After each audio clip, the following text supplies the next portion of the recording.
반갑습니다, 방교사님. 예, 반갑습니다. 오늘은 차 한 잔의 도론도담 자유 주제로 해가지고 정해보았는데요. 참선하면 부처되나 염불하면 극락가나 하는 이런 주제로 갖고 방교사님하고 도담을 한번 해보겠습니다. 방교사님 반갑습니다. 또 한 번 더 말씀드립니다. 예, 반갑습니다. 이 참 주제가 자유 주제로 해가지고 참선하면 과연 부처가 될까요? 아유, 된다고 봐야죠. 그러면 염불하면 또 이렇게 극락 갈 수 있나요? 아유, 갈 수 있어야죠. 갈 수 없다 하면 큰일 나죠. 이제 이 두 개로 나눌 수가 있는데요. 네. 참선하면은 부처가 되나? 요거부터 한번 대담을 한번 해보겠습니다. 음. 참선이란 게요. 이게 이제 우리가 알고 있는 참선은 중국에서 들어온 참선이거든요. 그럼 이것은 인도에서 들어온 것은 아닙니까? 그건 이제 사마타라고 해야 되는 거죠. 사마타. 예, 사마타라고 해야 되는 거고, 우리말로 해석하면 사마타가 어떻게 집중 명상, 집중 명상. 예, 그런 식으로 이제 번역을 하더라고요, 보니까. 네. 이제 언어를 다루는 학자분들이 네. 그렇게 번역을 하시는데, 이제 뭐 그렇다고 하고요. 그렇다고 하고, 그래서 이 참선이라고 우리가 지금 일반적으로 부르는 것은 중국의 선종에서 하는 수행 방법이거든요. 근데 또 그렇다고 해서 그게 인도의 사마타하고 완전히 이 관계가 없느냐? 그건 또 아니죠. 왜냐하면은 그 참선이라고 할 때 의미가 이제 선을 닦는다 그런 의미거든요. 근데 그 닦음의 대상이 되는 선이라는 것이 그게 이 인도어에서 이렇게 명상을 의미하는 그런 단어를 바꾼 말이거든요. 번역한 말. 명상을 선으로 이제 번역을 했다 이 말이죠. 일반적으로는 산스크리트에 이제 드야나라고 하기도 하고 ಧ್ಯಾ나라고 하기도 하는데 그 단어를 이제 중국어로 바꿀 때 한자로 바꿀 때 선나 이렇게 바꿨답니다. 선나. 예, 그렇게 하다가 뒤에 이제 조사에 해당되는 어조사에 해당되는 이제 나가 떨어져 버리고 선만 핵심적인 부분 알맹이 그 부분이 이제 선만 한 글자만 남았다라고 이렇게 보는 거죠. 근데 혹은 어떤 분들은 또 이렇게 그 산스크리트가 아니라 팔리어에서 짠나라고 하는 부분을 선나라고 번역을 했다라고 주장하시는 분도 있습니다. 근데 그게 더 발음상으로는 타당할 수 있는 게 우리가 선나라고 부르는 그 단어를 중국인들은 촤너 이렇게 발음을 하거든요. 그러면은 이게 산스크리트의 드야나나 아니면 ಧ್ಯಾ나 이거보다는 빨리의 짠나 요것하고 가깝거든요. 발음적으로는. 그렇군요. 예. 그래서 이제 이 선이라는 글자가 그냥 중국 선종의 산물이지 초기 불교하고는 상관이 없다. 이렇게 보고 이제 이 참선은 불교의 수행 방법이 아니다라고 이렇게 보는 것은 이제 잘못된 견해죠. 한마디로 그건 잘못된 겁니다. 그렇군요. 근거가 있기 때문에. 그럼요. 다 이제 중국 선종의 선사들도 불상에 절을 하고 석가모니부를 존중하고 하는 이유가 다 있는 겁니다. 그렇지 않으면은 뭐하러 석가모니불 불상을 만들어 가지고 거기서 예불을 하고 뭐 그렇게 하겠습니까? 독립 선언하고 우리는 다른 종교다라고 그분들이 스스로 그냥 선언을 하면은 오히려 깔끔하게 정리가 되는데 왜 불상을 모시고 우리는 불교도다, 불교의 큰 테두리 안에 있다라고 스스로 걸어 들어갔을까요? 그러니까 다 연관 관계가 있기 때문입니다. 그게. 그러면 그 선을 수행하는 참선 내지는 선을 닦는다 또는 선의 경지로 들어간다 하는 그 수행법이 불교의 정통 수행법이 아니라고 이야기하는 뭐 개종의 몇몇 사람들의 어떤 그런 견해가 좀 사견일 가능성이 많다는 거죠. 말 그대로 이제 개인적인 견해죠. 개인적인 견해고 저는 이제 한마디로 잘못된 것이라고 보는 거죠. 그렇고. 예. 그래서 그러면 과연 그 참선을 통해서 참 부처가 될 수 있을까요? 산의 정상에 올라가는 방법은, 도달하는 방법은 여러 가지가 있을 수 있습니다. 예를 들어 서울에 있는 그 북한산 정상에 올라간다고 했을 경우에 뭐 이렇게 걸어서 두 다리를 사용해서 올라가는 경우가 있는가 하면은 절벽 부분에 또 이제 쇠말뚝이 쳐져 있고 쇠철심이 이렇게 밧줄처럼 되어 있는 그 부분을 이렇게 경유를 해서 가는 방법도 있고. 자유를 타고 그렇죠, 그렇죠. 줄로 갖고 예. 그게 이제 등산하듯이. 쇠로서 이렇게 꼬아서 쇠줄을 꼬아서 이렇게 만들어 놓았거든요. 아주 튼튼하게 잘 되어 있습니다. 그런 방법이 있는가 하면은 또 경우에 따라서는 아주 드물지만 그냥 헬리콥터 타고 거기서 올라가서 헬기 띄워가지고 뭐 줄 타고 내려오는 방법도 있습니다. 정상 부분에. 그래서 그런 그 다양한 방법이 있듯이 그 소위 말하는 이 부처가 되는 방법에도 여러 가지 방법이 있다라는 거죠. 그래서 한 가지 방법만 옳다라고 주장하면은 좀 문제가 있다라는 거죠. 그래서 아주 그 폐쇄적인 방법인데, 폐쇄적인 태도인데 말하자면은 초기 불교에서 하는 윗바사나 방식으로 해야만이 그것이 진짜 진정한 그 유일한 방법이고 참된 방법이고 옳은 방법이고 그렇게 해야만이 부처가 될 수 있다, 성불을 할 수 있다, 혹은 열반에 도달할 수 있다, 그렇게 주장하는 것은 그 사람 생각이고, 말 그대로 그건 네 생각이고, 사람들의 성향이 즉 건기가 천차만별이듯이 깨달음에 도달하는 방법도 천차만별이다라는 겁니다. 그래서 그 초기 불교에서 누누이 강조하는 그런 법상의 방법들을 통해 가지고 도달하는 방법이 있느냐 하면은 이 중국 선종처럼 불립문자 직지인심 교회별전 견성 공부를 해서 부처가 되는 방법도 있는 겁니다.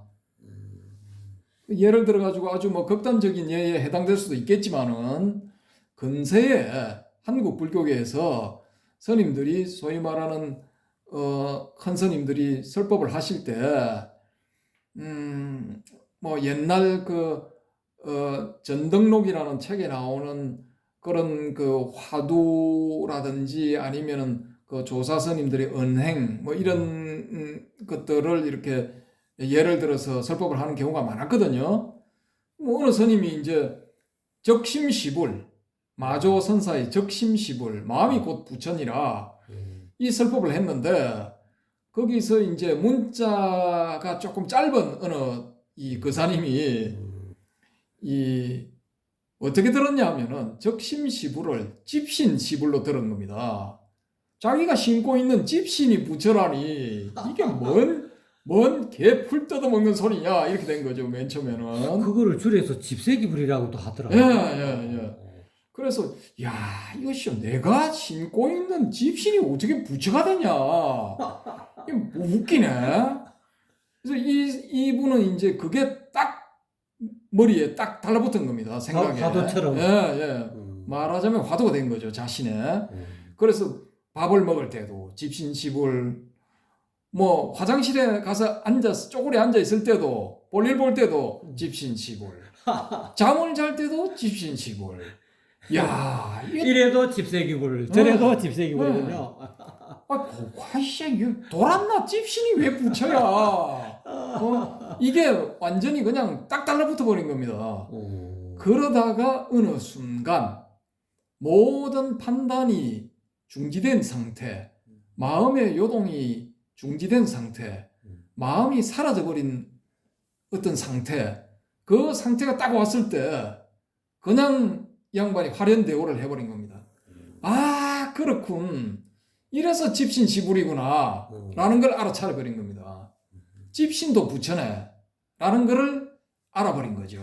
그럼 결국은 이 위파사나를 통해서가 아닌 다른 방법으로도 충분히 한소식 가능하다. 아, 그럼요.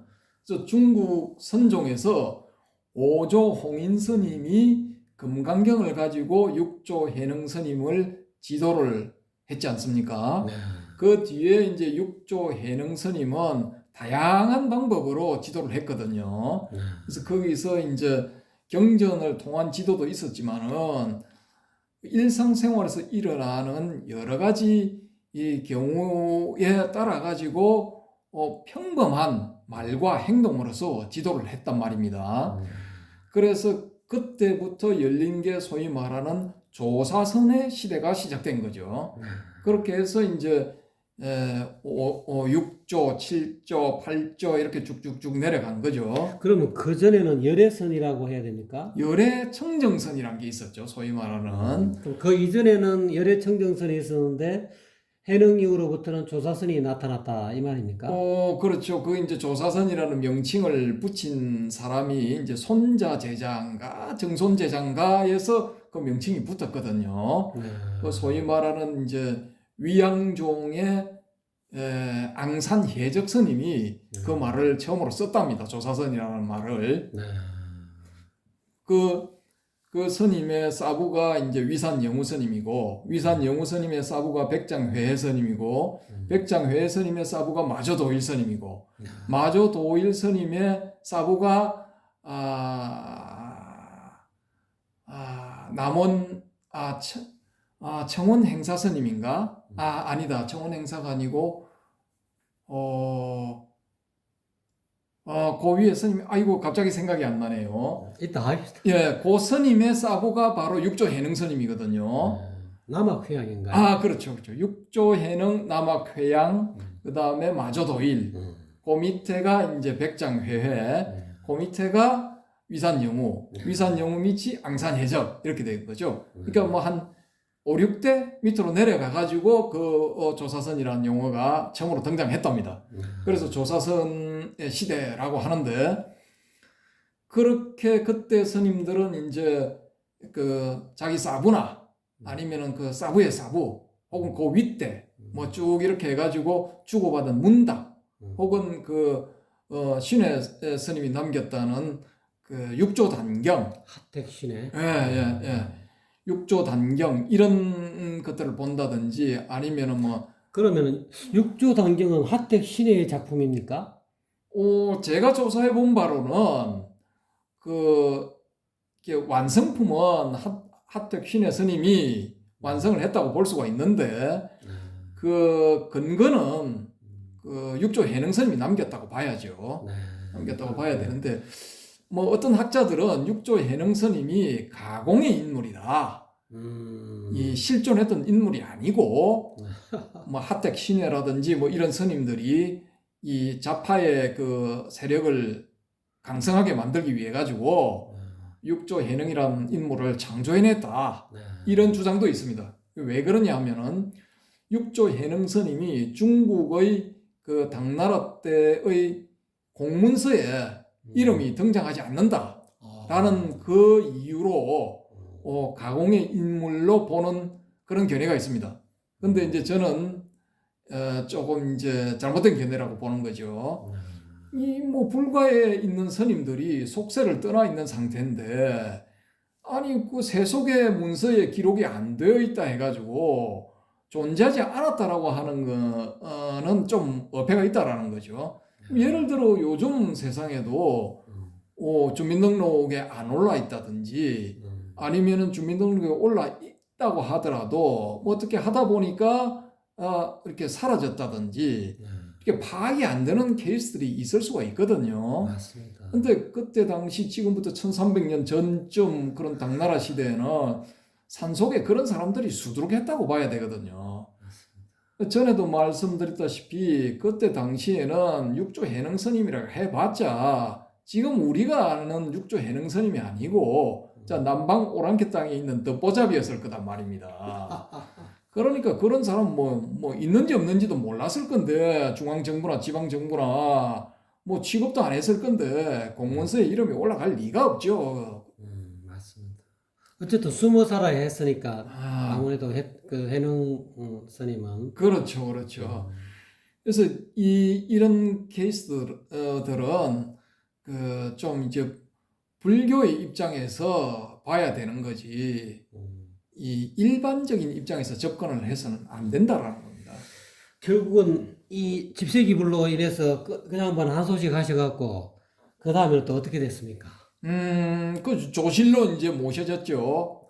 당장 어느 절에 스님들이 몰려와가지고 우리 절에 와서 조실로서 우리를 지도해 주십시오 해가지고 뭐 이렇게 가마에 태워가지고 갔다는 전설 같은 이야기가 전해 내려오고 있습니다. 일종의 뭐 문자도 모르고 무문도통이네요. 그렇죠.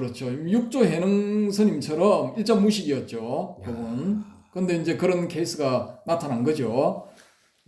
그러면 이제 현재 초기 불교에서 이야기하고 있는 오로지 위파사나 내지는 뭐 나름대로의 지금 하는 그 초기 불교에서 주장하고 있는 그 방법만 부처가 될 수 있는 유일한 방법이다라고는 볼 수가 없다는 증거가 확연하게 드러났다고 볼 수 있겠습니다. 그렇죠. 그 선종 입장에서 봤을 때는 그런 거고요. 그것도 이제 초기 불교 쪽을 강력하게 주장하시는 분들 입장에서 봤을 때는 뭔 개소리냐 뭐 이렇게 생각할 수도 있는 거죠. 네, 그렇군요. 그럼 그쪽에서는 초기 불교 쪽에서는 왜 그거를 인정 안 할까요? 그건 위파사나 아니면은 다 가짜다, 다 엉터리다 라는 그 선입견을 갖고 있기 때문에 그렇게 나타나는 겁니다.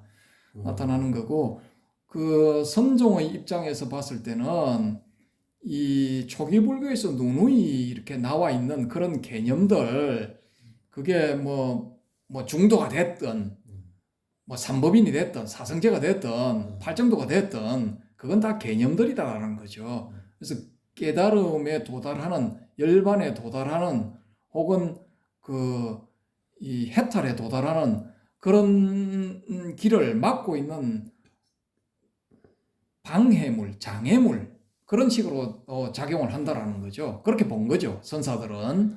그래서 문자에 의존하지 말고 교외 별정 교외에 따로 전하는 것 신법을 찾아라 라고 이제 주장을 한 것이죠. 그래서 이제 이 선종에서는 의외로 선종의 그 고명한 선사 육조 해능 스님만 해도 일자무식이었다고 하니까 그 문자에는 이제 어두운 분들 그런 분들이 좀 있다고 봐야죠. 문자에는 어두워도 말귀는 잘 알아들었다 이 말이죠. 뭐 그렇게 해석을 할 수도 있고 우리 지금 현대의 오늘날 우리 입장에서는 대부분이 이제 뭐 중고등학교를 다 나오고 요즘 웬만하면 또 대학물을 다 먹잖아요. 그렇죠. 그러니까 문자 해독에 문제가 없는데 1300년 전 당나라 때는요. 문자 모르는 사람은 부지기수예요. 문자 아는 사람이 오히려 극소수였다고요. 그때는 뭐 자기 죽인다고 써놔도 이 편지를 가져가는 사람을 즉시 죽이시오 이렇게 써놔도 그걸 들고 간다니까요. 그걸 못 읽으니까. 허연 것은 종이요, 검은 것은 먹이라. 그렇죠, 이 정도로만 알고 있다는 그렇죠. 거죠. 그런 상황이니까 예를 들어 가지고 삼법인 사성제 뭐 이런 법수를 따라가면서 그걸 머릿속에 곰곰이 생각을 해가지고 해탈, 지혜로 인한 해탈을 하겠다라는 것은 문자를 먼저 배워야 되는 겁니다. 그런 번거로운 과정이 있어야 되거든요. 그러니까 이분들이 이제 요즘 말로 하면은 신박한 아이디어를 낸 겁니다. 문자 필요 없어. 그래서 해능 스님 같은 경우에 자기가 뭐 일정무식이라도 거기에 그 홍인 스님 밑에 있는 오조 스님 밑에 있는 대학자 출신들 그런 사람들은 깨닫지 못했는데도 불구하고 자기는 깨달음을 얻어가지고 의발을 물려받았지 않습니까?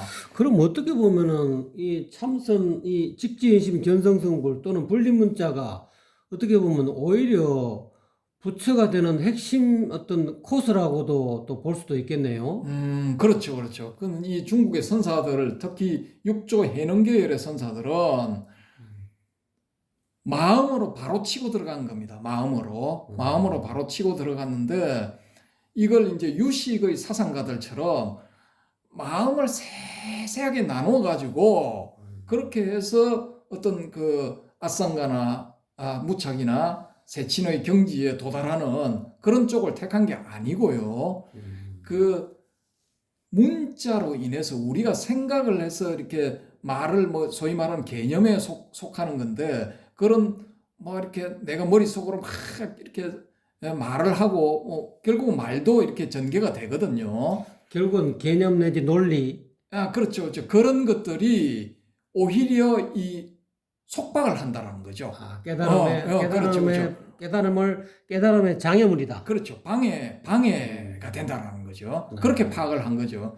그래서 그런 것들이 오히려 장애가 될 수가 있으니까 그런 것들을 멀리 해버린다면은 그런 방법을 쓰지 않는다면은 오히려 더 쉽게 갈 수 있을 거다라고 보고 그런 방법을 선택을 한 거죠.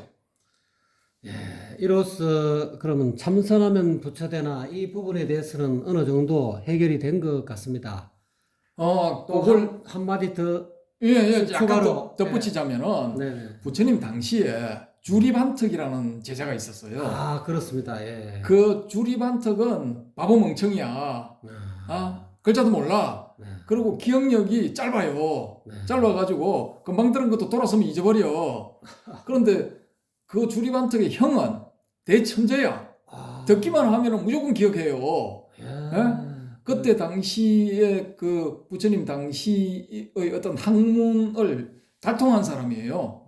근데 이 형이 먼저 출가를 하고 부처님 제자가 되고 그 다음에 일정 시간이 지난 다음에 이 주리반특도 아이고 나도 형 따라가야지 하고 형을 본받아 가지고 출가를 한 겁니다. 근데 아무리 가르쳐도 돌아서면 잊어버리니까 이게 될 리가 없는 거예요. 그러니까 주리반특이 나는 왜 이렇게 태어났을까 하고 신세 한탄을 하고 눈물을 흘리면서 도저히 안 되겠다. 내가 여기 있어봤자 이 부처님과 그 교단에 누만 대고 다른 그 선배, 동료, 후배님들한테 짐만 되니까 나 이쪽에서 돌아가야 되겠다. 환속해야 되겠다. 라고 이렇게 생각을 할 때 요 생각을 석가모니 부처님이 신통력으로 심한으로 딱 이렇게 알아차리고 타심통을 한 거죠. 그 딱 주리반특 앞에 나타나가지고 야, 니 지금부터 내가 시키는 대로만 해. 그러면 니도 아란 될 수 있어. 어떻게 하면 되는데요? 니는 다른 거 할 필요 없고 무조건 이 우리 절 앞에 빚일만 해라. 빚 가지고 빗자루 가지고 있다가 조금 뭐 이렇게 오물 쓰레기 뭐 이런 게 온다. 혹은 정리정돈이 잘 안 됐다라는 이런 느낌이 딱 들면 무조건 썰어. 이것만 시킨 겁니다. 그래서 주리반특이 아이고 나 안 쫓겨날 길이 생겼다 해가지고 좋다고 그걸 빚을 주거나 사나 그걸 한 겁니다. 비가 오나 눈이 오나 뭐 눈은 안 오겠죠. 거기 더운 동네니까. 아니다. 설산 미치니까 눈도 왔나? 어쨌든 간에 뭐 1년 365일 계속 빚을만 한 거죠. 그 빚을만 하다가 어느 순간 번뜩 한 겁니다. 어느 순간 번개처럼 뭔가 번쩍한 거죠. 그게 뭐냐? 마음의 때를 지우라는 부처님의 뜻이구나. 그때부터 마음의 때를 지운 거예요. 마음의 때를 지우고 가다가 결국은 아란이 된 거죠. 한소식 하시다. 소위 말한 누진통이 된 겁니다. 번뇌가 다 사라져 버린 거예요. 마음의 때를 지우다 보니까. 그러면은 이 사람은 경전에 의한 게 아니잖아요. 그렇죠. 뭐 오히려 이 주리반특이 아란이 된 방법은 선종의 선사들을 불립문자 교회별전하고 딱 맞아떨어지지 않습니까? 그렇군요. 예. 그러니까 선종에서 쓰는 그런 그런 방식이 부처님 당시에도 있었다 이겁니다. 예, 이게 잘못된 방법이 아니에요. 그러면 이 초기 불교 경전에 나온단 말입니까? 그럼요. 그 주리반트 경인가 해가지고 이게 뭐 면이 나와 있는데. 그러면 독립된 이 경전. 초기 불교 연구하시는 분들은 이 사실을 모를까요? 알죠. 알면서 왜 특수한 예에 불과하니까 예. 일반화시킬 수 없다. 뭐 예. 그런 논리죠. 그렇군요. 인정을 안 하겠다라는 거죠. 이거로서 이 참선하면 부처되나 이 부분에 대해서는 일단락 짓기로 하고요. 참선하면 부처될 수 있습니다. 결론은 예, 맞습니다. 예, 예. 결론은 독자 여러분께서 예. 알아서 판단하시는 걸로 하고, 그다음 염불하면 극락가나 이 부분에 대해서 한번 이제 거론 한번 해볼까요? 연불하면은 당연히 갈 수가 있죠.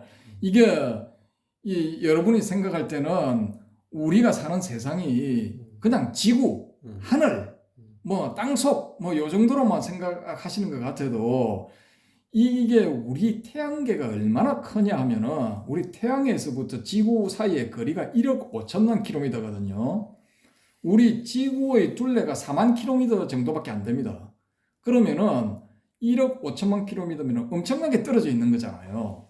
달이 지구에서 떨어진 게 38만 킬로미터거든요.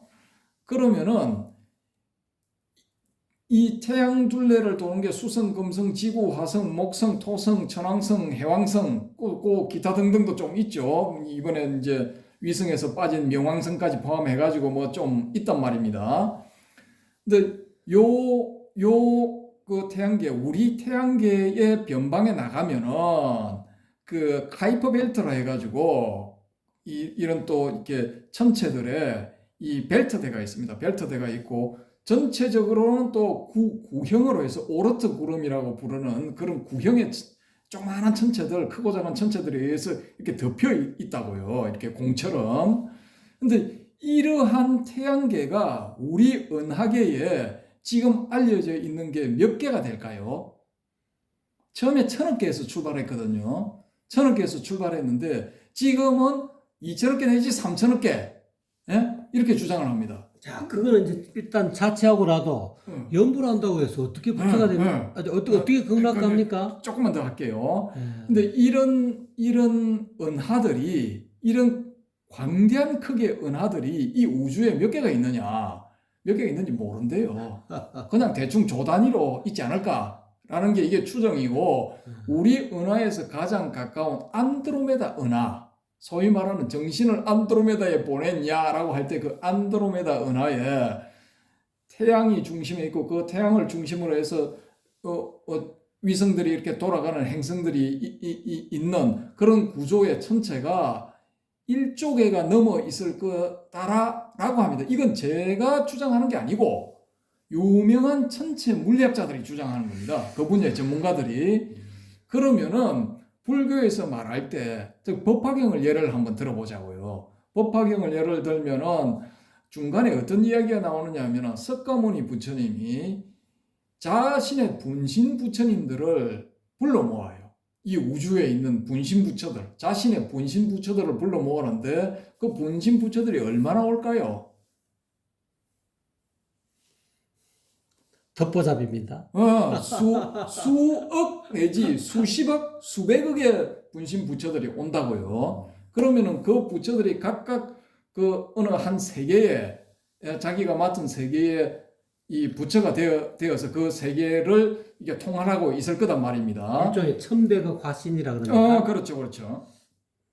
그런 식의 이런 세상이 이 우리가 있는 이 우주에 펼쳐져 있다라는 거죠.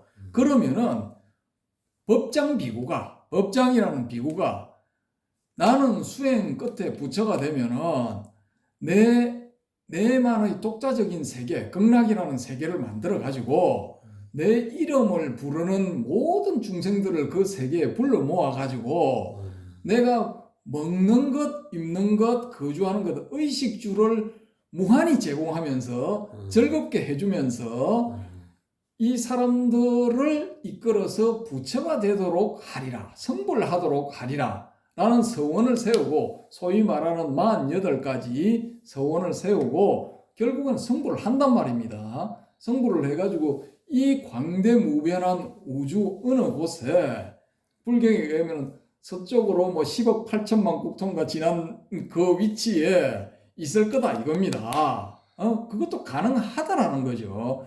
그렇게 가능하다고 본다면은 그 석가모니 이 아미타불의 이름을 부르면은 그 아미타불이 주관하는 세계에 태어나는 건 당연한 거죠. 참 극락하기 쉽네요. 쉽죠. 원래 그렇게 쉽게 만들기 위해 가지고 한 겁니다, 그게. 그 참선할 필요가 없겠네요. 연불선도 오히려 더 쉽게 갈 수 있는. 그렇죠. 쉬운 길이죠. 성불할 수 있는 쉬운 길이죠. 그게 그래서 그게 이행도 쉬운 길, 참선은 난행도 어려운 길입니다.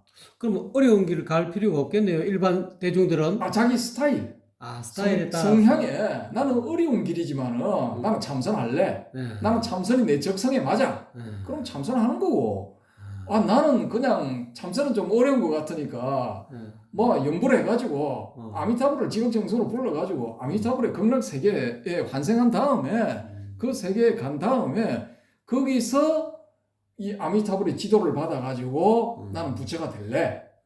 뭐 자기가 선택하기 나름이죠. 극락 간다고 다 부처가 되는 건 아닙니까? 그건 정해져 있는 코스입니다. 필수 코스. 그렇습니다. 그 아미타불의 48대 원에 의할 것 같으면 극락 세계에 간 중생들은 전부 성불합니다. 책임지고 성불시킵니다. 성불하기 너무 쉽네요. 나무아미 탑을 하나 한다고 바로 그냥. 근데 이제 그건 시간이 좀 걸리죠. 일단은 극락 세계에 가야 되고 거기 좀 어느 정도 익숙할 때까지 기다렸다가 아미타불의 지도로 그 관세음보살도 여기 계시니까 관세음보살, 대세지보살 지도를 받아가지고 차츰차츰 이렇게 이제 이 단계를 밟아 올라가서 성불을 하는 겁니다. 하는 거고 참선은 뭐냐? 지금 여기 적시 성불하는 게 참선의 모토입니다. 적신성불. 그렇죠. 적시. 현 자리에서 적시. 바로 지금 이 자리에서. 그렇죠. 갈 필요 없다 이거죠. 기다릴 필요 없다 이거죠. 그러니까 좀 급한 분들은 참선하시고 난 좀 천천히 할래. 좀 가서 극락에 가서 좀 즐기다가 잘 즐겁게 살다가 뭐 자동으로 필수 코스로 자동으로 그냥 성불하게 돼 있는데 뭐 서두를 세상에 이 세상의 좋은 즐거움도 누리고. 그렇죠. 연불 간단하게 해서. 그렇죠. 아미타불을 가서. 그렇죠. 늦게라도 목적지 늦게 가나 빨리 가나 목적지는 똑같으니까. 그렇죠. 이거 이제 아미타불에 의해서 보장받는 그런 방법이니까 이 방법을 선호하는 분들도 많겠죠. 네, 그렇군요. 그러면 이제 연불하면 필히 그냥 극락 가는 거는 따놓은 당상이네요. 그렇죠. 그래서 옛날에 그 원효 대사가 나무아미타불 이렇게 이 밑에 있는 무지랭이 같은 원효 대사는 귀족이니까 그 밑에 있는 서민들한테 불교가 너무 어렵게 여겨지니까 그 연불을 가르친 이유도 이거의 일종인가요? 그렇죠. 그때 뭐 신라가 뭐 아무리 개명했다 하더라도 거의 뭐 95% 정도는 글자를 몰랐을 가능성이 높거든요. 문자를 몰랐을 가능성이. 그런데 문자는 몰라도 말은 알아들으시니까. 연불은 말이니까, 소리니까. 그리고 그 설령 문자를 안다고 하더라도 불교의 교리는 굉장히 복잡하고 난해할 수가 있거든요. 그렇죠. 그러니까 그런 케이스들을 배제를 하고 아주 쉬운 방법을 제공을 한 겁니다. 나무아미타불 6글자. 그만 하면 된다. 그만 계속 반복하면 된다. 일심으로 전심전력을 다해가지고 하면 된다. 그러면 불교는 진짜 어마어마하게 쉬운 종교고 극락의 이 글자를 분석해 보면 지극히 즐거운 곳인데 뭐 어렵게 기독교도 그렇고 유교도 그렇고 다른 종교들도 많이 있지만 제가 보건대는 오늘 이 거론한 연불하면 극락하나 이게 진짜 너무 쉽고 편한 불교를 왜 사람들은 모를까요? 근데 지금 중국에는 이 연불이 전해진 다음에 정토종이 생겼거든요. 정토종. 담란, 선도, 도작 뭐 이런 분들에 의해 가지고 정토종이 생겼는데 종단이 하나 만들어진 거죠.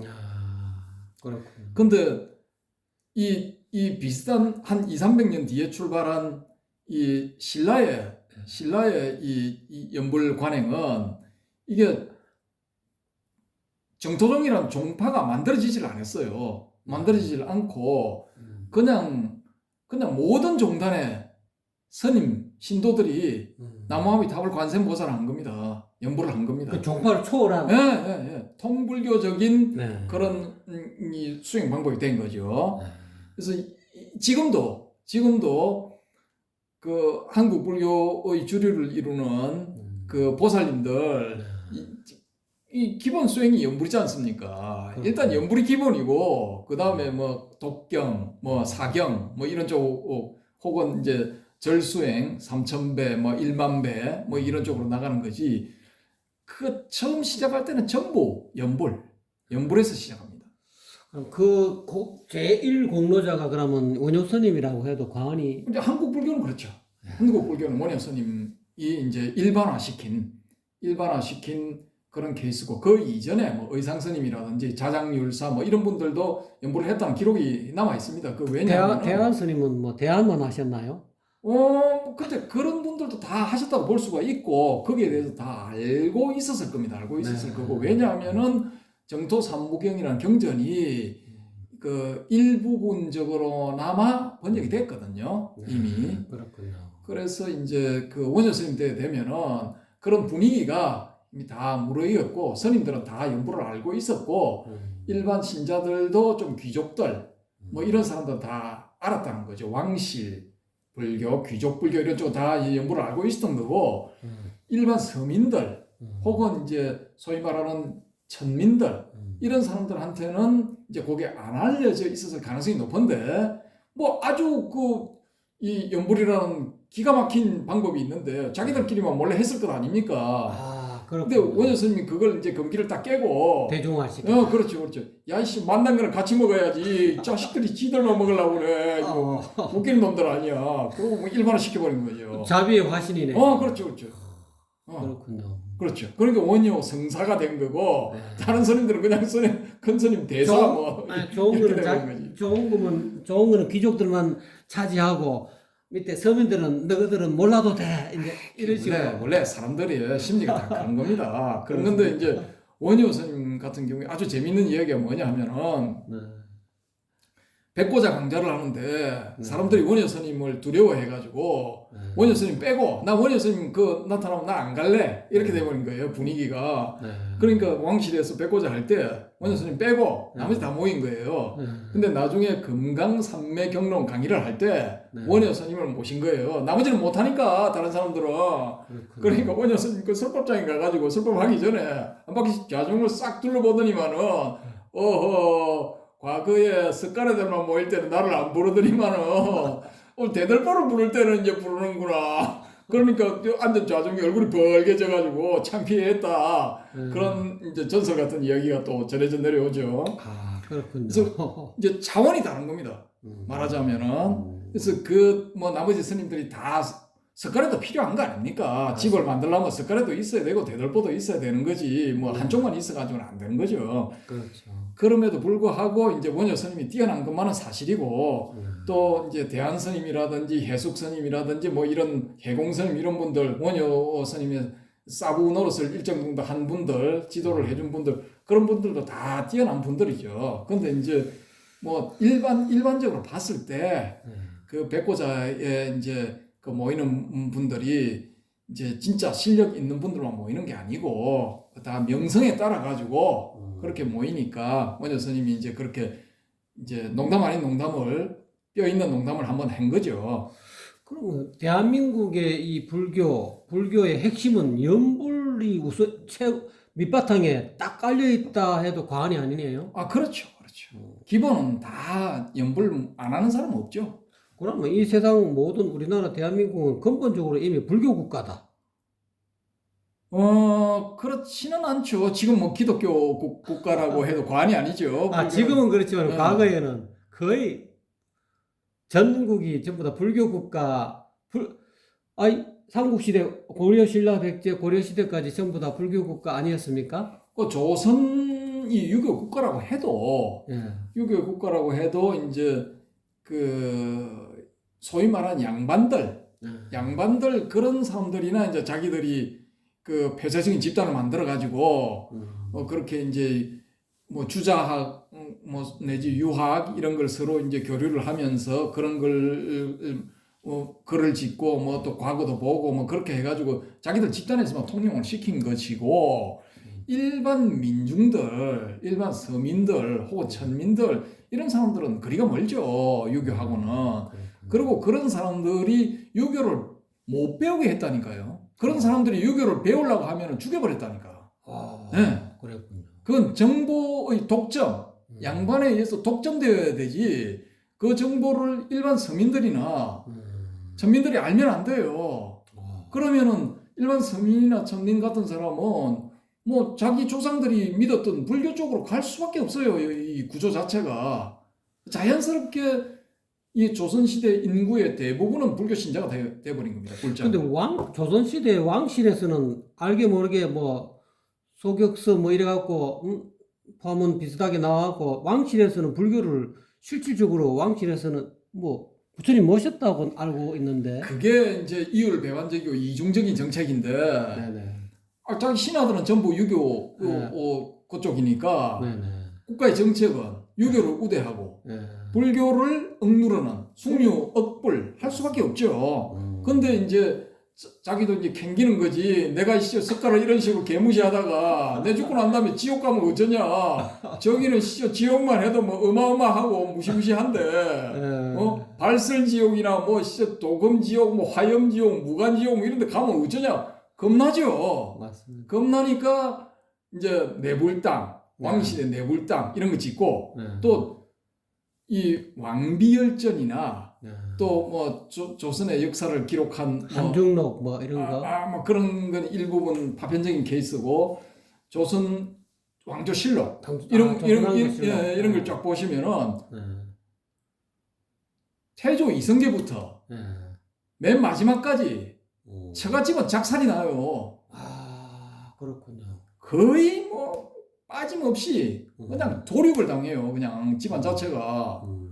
그러니까 이게 피보라가 몰아칠 거 아닙니까? 피바람.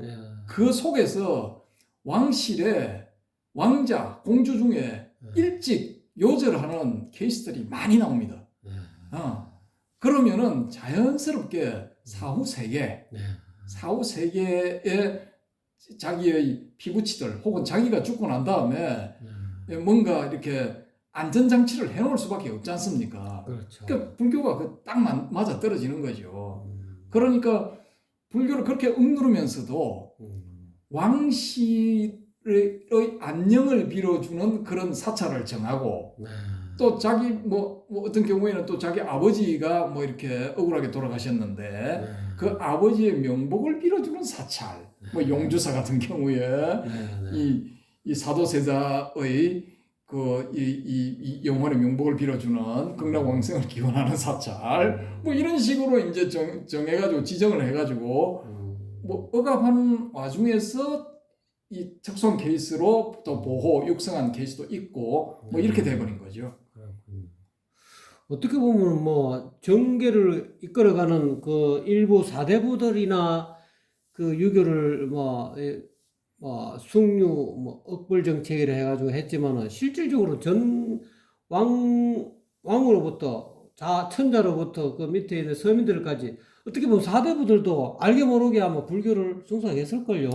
거기에 이제 대부분의 그 주류라든지 핵심 권력자들 그런 케이스들은 이제 예외고 그 이제 이렇게 비주류 그 다음에 또 이렇게 이제 탄압을 받은 양반이라도 탄압받은 그런 케이스 그런 경우에 이제 일부가 이 불교 신자가 된 케이스들은 좀 있죠. 어쨌거나 간에 이 대한민국 역사가 거의 불교 국가라 해도 과언이 아닐 정도로 이렇게까지 된 게는 이 연불이 참 지대한 영향을 했는 것 같습니다. 당연하죠. 이 복잡하게 생각할 필요 없이 그냥 남마음이 답을 관세음보살하면은 자동으로 다 해결되니까 뭐 소원풀이도 되는 거고 그 다음에 또 이렇게 이 덕남하고 싶다.